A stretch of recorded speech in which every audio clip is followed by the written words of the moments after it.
Fly the fly by Katherine Mansfield. Fly বলতে মাছিকে বোঝানো হয়েছে এখানে। এই যে লাইনটা আছে, এই যে টাইটেলটা আছে এই স্টোরিতে, এটা খুবই সিগনিফিক্যান্ট একটা রোল প্লে করে। কীভাবে রোলটা প্লে করছে সেটা আমরা লাস্টের দিকে বুঝতে পারবো। The fly was published in 1922, just 4 years after world war first ended. World war first হচ্ছে কত টাইম পর্যন্ত চলেছিল? 1914 থেকে 1918 পর্যন্ত। During this time period world war first চলেছিল। হ্যাঁ, তার ঠিক 4 years পরে 1922-তে এই রাইটিংটা পাবলিশ করা হয়। সেটা রাইটার ছিলেন ক্যাথরিন ম্যানসফিল্ড। অ্যাকচুয়ালি ইনি এই রাইটিংয়ে ওয়ার্ল্ড ওয়ার ওয়ানের যে কনসিকুয়েন্স ছিল সেগুলো তুলে ধরেছেন। যেমন ওয়ার্ল্ড ওয়ার ওয়ানে অনেক মানুষ মারা গেছিলো, অনেক ফ্যামিলি তাদের সন্তানকে হারিয়েছে, অনেক সোলজার্স মারা গেছিলো। তো সেই জিনিসটাকেই রেখে এই রাইটিংটা করা হয়েছিল। ঠিক আছে, তারপরে দেখা যাক কী আছে ইন্টারপ্রিটেশনস। আমরা এই স্টোরিতে কী কী ইন্টারপ্রিটেশনস পাবো সেগুলো হলো psychological damage, inner এমটিনেস, fragmented memory, মিনিংলেসনেস after war. এগুলো নিয়ে ডিসকাস করব একটু পরে, জাস্ট এটা এখন জেনে রাখো। এবার আমরা আসি ডাইরেক্ট সামরিতে। সামরিতে আমরা এটাকে টোটাল 3 পার্টসের মধ্যে ডিভাইড করতে পারি। ঠিক আছে, টোটাল 3 পার্টস। 3 পার্টসের মধ্যে ফার্স্ট পার্ট হলো Woodifield's visit to the boss office and the description of his daughter's visit to Belgium. তো এখানে কি হয়েছে, স্টোরিটা যখন শুরু হচ্ছে একটা ক্যারেক্টারকে দিয়ে, তার নাম হলো উডিফিল্ড। ইনি একজন বৃদ্ধ লোক।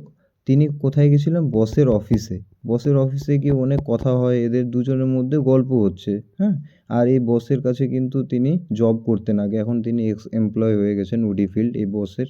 ঠিক আছে, তখন অনেক ধরনের কথা হয়। কথা বলতে গিয়ে ও কিছু একটা ওকে বলতে চায়, কিন্তু ও না মনে করতে পারে না যে ও অ্যাকচুয়ালি ওকে কী বলতে চেয়েছে বসকে, যে কেন ও বসের কাছে এসেছে। তখন শেষের দিকে দুম করে ওর মনে পড়ে যে হ্যাঁ, ও এই কথাটাই বলতে এসেছিলো যে ওর ডটার, এই যে উডিফিল্ড আছে, ওর ডটাররা কোথায় গেছিলো? বেলজিয়ামে গেছিলো।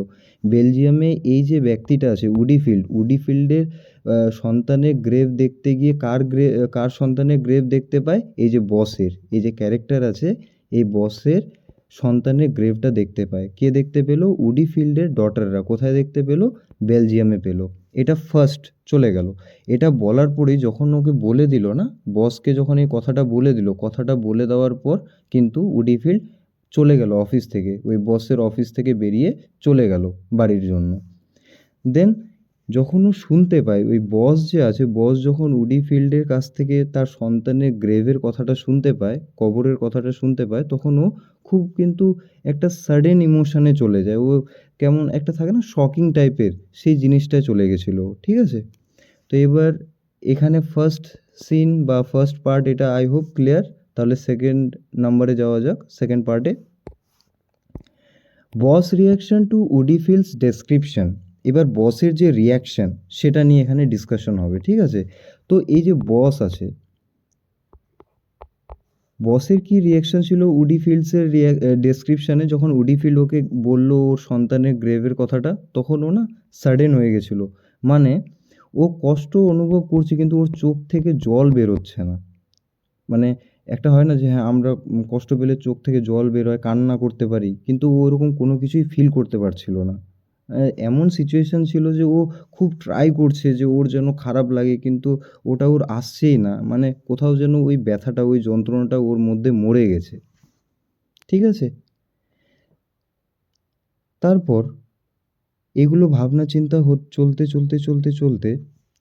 ঠিক তখনও তার টেবিলে রাখা ফটোগ্রাফের দিকে নজর পড়ে। তার নজর পড়ার পর সে ফটোগ্রাফ দেখে, সেখানে তার সন্তানের ফটো ছিল।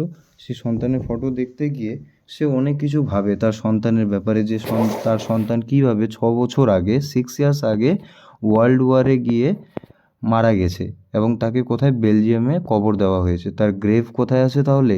তার গ্রেভ আছে বেলজিয়ামে। ঠিক আছে, দেন এগুলো যখন ভাবনা চলছিল তারপরেই আমাদের পার্ট 3 স্টার্ট হচ্ছে। পার্ট 3 এখানেই স্টার্ট হয় দ্য ফ্লাই এপিসোড। ফ্লাই এপিসোডে কী হচ্ছে, ও যখন ওই ফটোগ্রাফের দিকে তাকিয়ে থাকে তখন তার যে টেবিল আছে টেবিলের সামনে একটা ইঙ্ক পট ছিল, একটা ইঙ্ক পট ছিল, ঠিক আছে। এই ইঙ্ক পটে একটা ফ্লাই এসে পড়ে, ও দেখতে পায় যে একটা ফ্লাই এসে পড়েছে। তো প্রথম দিকে ও যখনই দেখতে পেয়েছে যে একটা মাছি এসে পড়েছে ওই ইঙ্ক পটে, তো ইঙ্ক পটে যদি একটা মাছি এসে পড়ে তো ও কি উঠতে পারবে না, সেখানে পড়ে তো মারা যাবে। তখন ও ওই মাছিকে হেল্প করার জন্য, ওই ফ্লাইটাকে হেল্প করার জন্য কি করে, সেটাকে তুলে নিয়ে একটা পেপারের মধ্যে রেখে দেয়, ব্লোটিং পেপারের মধ্যে রেখে দেয়। ফাইন, কিন্তু এখান থেকে এখন গ্রাফটা নিচের দিকে চলে যাবে। ফ্লাইকেও বাঁচালো, ঠিক আছে, কিন্তু এখন কি হবে, যখনই ও ব্লোটিং পেপার থেকে যখন ওড়ার চেষ্টা করবে ফ্লাইটা, তখন কি করবে, এই যে ক্যারেক্টার আছে দ্য বস, সে হুট করে ওর ওপরে কালি ফেলতে শুরু করবে। এরকম ও টোটাল 4 টাইমস করে। তো ব্যাক টু ব্যাক 3 টাইমস করে, 3 টাইমস করার পর 4 টাইমসে যখন করতে যায় তখন ওই ফ্লাইটা মারা যায়। ফ্লাই মারা যাওয়ার পর বস যে আছে, বস কোনো কিছু রিকলই করতে পারে না যে ও ফ্লাইটাকে মারার আগে কি নিয়ে ভাবনা চিন্তা করছিল। আমরা জানি যে কী ভাবনা চিন্তা করছিল, ওর সন্তানকে নিয়ে খুব দুঃখ প্রকাশ করছিল যে ওর সন্তানকে ও হারিয়ে ফেলেছে 6 বছর আগে যুদ্ধের সময়, তাই না? Now the boss tries to recall what he was thinking before killing the fly, but he can not remember. সে মনে করতে পারে না যে তার আগেও কী ভাবনা চিন্তা করছিল। এতটুকুই স্টোরি। খুবই একটা অ্যাবস্ট্রাক্ট ওয়েতে এই স্টোরিটা শেষ হয়েছে, যে ফ্লাইটাকে আগে বাঁচালো কিন্তু শেষের দিকে আবার ওকেই ও মেরে ফেললো, তাই না? তো এটাই এখানে এই স্টোরিতে একটা সিম্বলিজম হিসেবে কাজ করেছে। কিভাবে, এবার দেখা যাক। তো আমরা কি জানলাম যে এই স্টোরিটা যে আছে, এই স্টোরিটা কি ছিল, দুটো ক্যারেক্টার, উডি ফিল্ড ছিল একদিকে, আর একদিকে কে ছিল, দ্য বস। এদের অফিসেই এদের কথোপকথন হয়েছিল, সেখানে ও উডিফিল্ড বসকে বলল তার সন্তানের গ্রেভ দেখেছে তার ডটাররা, আর আমরা সেখানে জানতে পারলাম যে এরও সন্তানের গ্রেভ ছিল, এরও সন্তানের গ্রেভ ছিল, দুজনেরই গ্রেভ ছিল, ঠিক আছে। কিন্তু এই গ্রেভটা কিসের জন্য ছিল, ওয়ার্ল্ড ওয়ার 1 এদের দুজনেরই সন্তানরা কি করেছিল, জয়েন করেছিল, আর তাদের সেখানে মৃত্যু হয়, ঠিক। তারপর যখন ও এই খবরটা জানতে পারে দ্য বস, ওর রিয়াকশান খুব নাম ছিল, ওর চোখে কোনো ইয়ে নেই, কোনো অশ্রু নেই, কোনো কান্না নেই, কিছু নেই। ও ফিল করতে চেয়েছে, ও মানে ওই জিনিসটাকে বের করতে চেয়েছে, ওর যে দুঃখটা আছে, কিন্তু সে কোনো কিছুই আসলে ফিলই করতে পারে না। এর মধ্যে যেন একটা শূন্যতা বিরাজ করছে। ওয়ার্ল্ড ওয়ার এইবার আসবে, এই ওয়ার্ল্ড ওয়ারের কনটেক্সটটা, এই যে ক্যারেক্টারটা আছে, এই ক্যারেক্টারকে রাইটার কীভাবে রেখেছেন। এই পার্টিকুলার ক্যারেক্টারটা দ্য বস যে আছেন, ইনি অ্যাকচুয়ালি ভেতর থেকে নাম্ব হয়ে গেছেন, যে একটা কষ্ট থাকে না, ওই কষ্টটা ভেতরে ওর অ্যাকচুয়ালি ওটা উনি সাপ্রেস করে গেছেন। যখন ওয়ার্ল্ড ওয়ারের শেষে অনেক সৈন্য মারা গেছিলো, তখন প্রত্যেকটা ফ্যামিলিকে, ইভেন যারা বড় বড় বিজনেসম্যান ছিলেন, তাদেরকে এটা সাজেশন দেওয়া হয়েছিল যে আপনারা এটাকে মানিয়ে নিন, আপনাকে কোল্ড হতে হবে, ওই জিনিসটা নিয়ে দুঃখ না করে সেটাকে একটা থাকে না যে সেটা সেটা সেটার সাথে মানে সেটাকে অ্যাকসেপ্ট করা, ঠিক। তো সেই জিনিসটাই হয়েছিল। এবার যে দ্য বস আছে, তিনি কি রিপ্রেজেন্ট করছেন, একটা সিম্বলিজম রিপ্রেজেন্ট করছেন রিচ মানি, রিচ ম্যানের।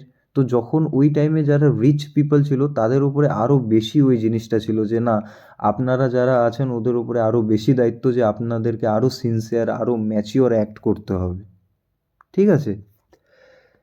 তো দ্য বসেরও সিনারিওটা এভাবে রাইটার রিপ্রেজেন্ট করেছেন যে বস, ওর যে সন্তান মারা গেছে সেটা ও কিছু ফিলই করতে পারছে না, এমন পজিশানে চলে এসেছেন।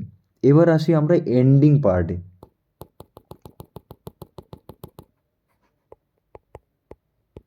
নাও দ্য এন্ডিং পার্ট, ওকে, শেষের পার্ট। মাছিকে বাঁচালো কিন্তু শেষের দিকে ওই আবার মাছিকে মেরে ফেললো।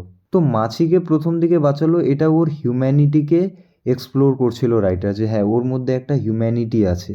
কিন্তু যখন ও দুঃখে ছিল, ওর সন্তানের যে মৃত্যুর দুঃখে ছিল, ও ওই জিনিসটার কাছে নিজেকে বেবাস পেয়েছে, নিজেকে ওখানে ও কিছুই করতে পারেনি ওর সন্তানের জন্য।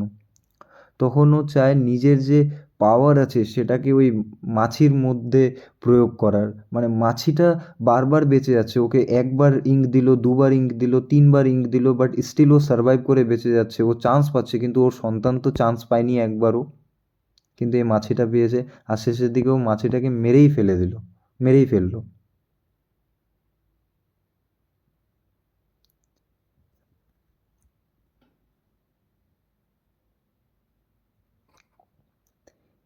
এখানে একটা অ্যাবস্ট্রাক্ট সিচুয়েশন এস্টাবলিশ করে রাইটার, সেটা হলো যে সে যে আছে, দ্য বস যে ক্যারেক্টারটা আছে, ও কি করেছে, ও হচ্ছে তার সিচুয়েশান যে আছে সেই সিচুয়েশানটা ওর হাতে ছিল না, কিন্তু ওর নিজের যে একটা ক্ষমতা আছে সেটা ও ছোট একটা জিনিস দ্য ফ্লাইয়ের উপরে প্রয়োগ করে দিচ্ছে। তো এখানে মক করছে রাইটার যে যখন মানুষ কিভাবে নিজের থেকে যে যারা দুর্বল থাকে তাদের উপরে নিজের শক্তি জাহির করতে চায়, তো ঠিক সেটাই হয়েছে। আরও এটার অন্য লিটারেরি একটা সিম্বলিজম আছে, সেটা হলো দ্য ফ্লাই হলো এখানে কমন পিপল,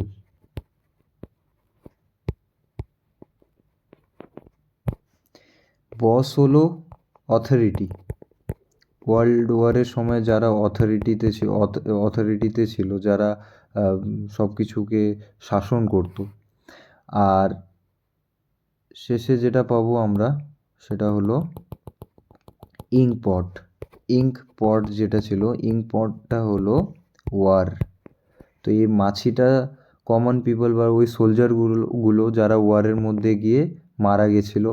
আর ওই বসটা কি রিপ্রেজেন্ট করছে, অথরিটিকে, যারা যে এই জিনিসটাকে কন্ট্রোল করেছিল গোটাটাকে। যেমন আমাদের শেষের দিকে স্টোরিতে দ্য ফ্লাইটাকে কে মেরে ফেললো, ওই বসটাই মেরে ফেললো। তো রাইটার এই জিনিসটা একটা মেসেজ হিসেবে দিতে চেয়েছেন যে কিভাবে যারা অথরিটিতে ছিল, যারা পজিশন হোল্ড করেছিল, যারা লিডার ছিল, তারা কিভাবে এই ডেথগুলোর পেছনে রিজন হিসেবে দাঁড়িয়েছিল, তারাই এই ডেথগুলোর রিজন ছিল, এটাই।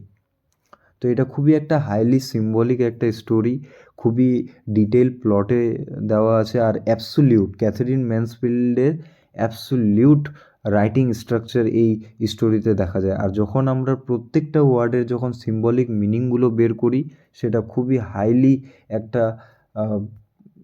কি বলবো, প্রশংসনীয় একটা রাইটিং হিসেবে দাঁড়ায়, যেখানে ক্যারেক্টারটাকে এমনভাবে রাখা হয়েছে। দ্য বস একটা টাইমে যখন তোমরা টেক্সট পড়বে দেখতে পাবে সে কিছু ফিলই করতে পারে না, তার মধ্যে সবসময় শুধু নাম্বনেস থাকে। আর যখন ও কোনো কিছু ফিল করতে পারছে না, ওর সন্তানের যখন ও মৃত্যুর খবর শুনতে পাচ্ছে, তবুও যখন ওর কোনো কিছু ফিল হচ্ছে না, ওর তখন নিজেরই ওপর নিজের ডাউট হচ্ছে, নিজেরই ওপর নিজের কেমন একটা লাগছে যে আমার কেন খারাপ লাগছে না, আমার নিজেরই সন্তান মারা গেছে। আর এই জিনিসটা কেন হয়েছে এটাই রাইটার বুঝিয়েছেন, কারণ ওয়ার্ল্ড ওয়ার 1 সময় মানুষদেরকে বলা হয়েছিল যে যারা মারা গেছে তাদের জিনিসটাকে আপনারা সাপ্রেস করে নিন, সেটাকে না নর্মাল করে দেওয়া হয়েছিল জিনিসটা, যে হ্যাঁ তারা যুদ্ধ করতে গেছে, তারা আত্মবলিদান দিয়েছে দেশের জন্য, এভাবে। তো এই যে সিচুয়েশান, একটা ওয়ার কীভাবে মানুষের ইমোশনাল থেকে শুরু করে তাদের ফ্যামিলি থেকে শুরু করে তাদের মেন্টাল হেলথ থেকে শুরু করে প্রত্যেকটা অ্যাসপেক্টে কীভাবে সেই জিনিসটাকে করে, সেটাই এই স্টোরিতে বোঝানো হয়েছে বা বোঝাতে চেয়েছেন আমাদের রাইটার ক্যাথরিন ম্যানসফিল্ড। তো সামরি এটাই ছিল। আই হোপ আমি বোঝাতে পেরেছি। Thank you.